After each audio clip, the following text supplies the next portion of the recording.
Tamang-tama itong pangbaon sa school. Ayan, meron ako ditong chicken breast. Boneless chicken breast. Ayan, nilagyan ko, tinimplahan ko lang siya ng paminta, asin, cornstarch, tsaka pampalasa. Ayan.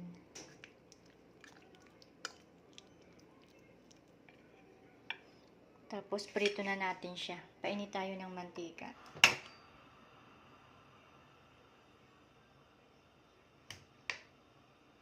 Ayan.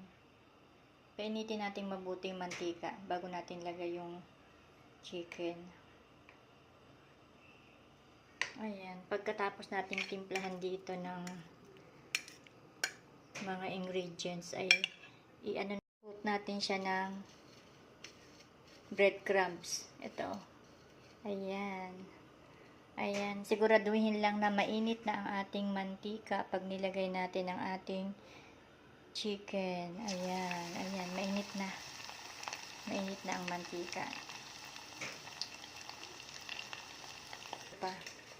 Masarap to, tamang-tamang pambaon sa school ng mga bata. Coat lang natin lahat. Malatapon na. Ayan. Hinaan lang natin yung apoy kasi masusunog pag malakas ang apoy. Lalo na manipis naman ang pagkaka-slice ng ating chicken. Ayan. Mahina lang dapat yung coat uli. Lagay natin uli ito.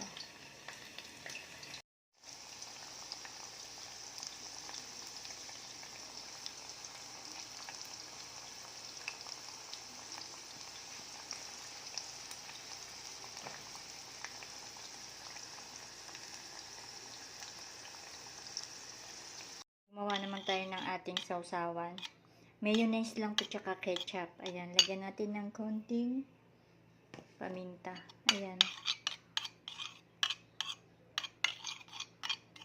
Ito ang ating sausawan ng ating chicken. Ito na po ang aking chicken fingers. Ayan, luto na. Ayan.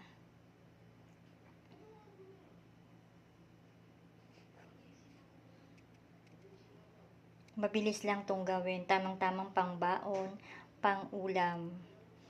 Pangbaon sa school ng ating mga kids. Ayan, favorite ng mga kids ang chicken. Ito tamang-tama at siya ay boneless na. Filet. Tikman na natin. Tikman natin.